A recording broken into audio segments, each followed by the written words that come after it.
Once upon a time, in a quiet corner of the world where clouds drifted low and the stars whispered lullabies, there lived a unicorn named Lyria.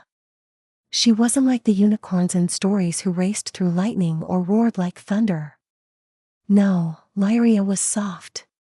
She was quiet. She glowed faintly like morning dew touched by sunlight. Lyria lived in a floating meadow called Moonpetal Glen, where the flowers opened only at night and the trees hummed old lullabies. Her mane shimmered with shades of pale lavender and pearl, and her horn curved like a crescent moon. But what made her most special wasn't anything you could see, it was the way she made everyone around her feel calm, just by being near. Lyria often wandered the soft grass barefoot, well, hoof-free, and listened to the breeze telling stories through the leaves. She loved watching the fireflies blink in secret codes and the stars blink back, as if they were all friends. But sometimes, Lyria felt a little different. You see, she didn't gallop fast like the other unicorns. She didn't shoot rainbows from her horn or sparkle so brightly that everyone gasped. She was just soft. And quiet. And slow. Maybe I'm not magical enough, she thought one night, her silver tail curled around her like a blanket. Maybe I'm too quiet to matter. A breeze rustled the sleeping petals of a moonflower nearby. That night, Lyria couldn't sleep. She tiptoed across the glowing moss to visit the wisest creature in the glen, an owl named Orlo, who lived in a tree that grew upside down, its roots curled into stars. Orlo blinked once. Slowly. You're up late, Lyria. I had a feeling in my heart, she whispered, like I'm not glowing the right way. Orlo hooted gently. You're glowing just as you should. Sometimes the softest light reaches the deepest places. Lyria blinked. But no one really sees it. They will, said Orlo. The forest listens even when it says nothing. And your light? It's listening too. Still, Lyria wasn't sure. So she set out the next morning before sunrise to find her glow, the real one, the one that would make her feel magical. She trotted softly across the glimmering hills and into the Cloudvale woods. Everything here was wrapped in mist and moonlight. The trees stretched tall like dancers, and the dew sang like tiny bells. Soon, she met a squirrel with fur like silver frost.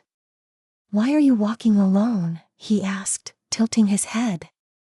I'm searching for my glow, Lyria replied. The one everyone notices. The squirrel scurried up a branch. You're glowing right now. No, that's just the moonlight. But why would the moonlight follow you? Lyria didn't have an answer. She continued on, her hoofs padding gently across moss that glowed under her step. Further into the woods, she found a small stream where a fawn was drinking. Hello, Lyria said quietly. The fawn looked up with big, gentle eyes. You walk like the wind. Is that good? Lyria asked. It made the water sing, said the fawn. I like it when things sing. Lyria smiled, but still she felt unsure. She wanted something bigger. Something brighter. That night, she curled beside a glowing mushroom and dreamed. In her dream, she stood in the middle of a dark forest, surrounded by animals who couldn't find their way. She tried to call out, but her voice was a whisper. Then, something inside her chest began to shine, not flashy or loud, but steady and warm. The animals looked up. One by one, they gathered around her soft light. No one said anything. But no one needed to. She woke with a flutter in her heart. Could it be true? The next morning, she found a baby dragon curled in a nest of leaves. Its wing was bent. It was crying softly. Without thinking, Lyria lowered her head and nuzzled the dragon gently. She sang a lullaby her mother once sang to her, something about stars and feathers and safe places. The dragon blinked and relaxed, breathing slower. Then something amazing happened. Lyria's horn began to glow, not like a firework, not like the other unicorns, but like the rising sun behind a soft cloud. Warm. Kind. Unstoppable. The dragon smiled in its sleep. Later that day, as she walked back toward Moonpetal Glen, animals joined her. The fawn. The squirrel. Even a tiny turtle who took a long time to catch up.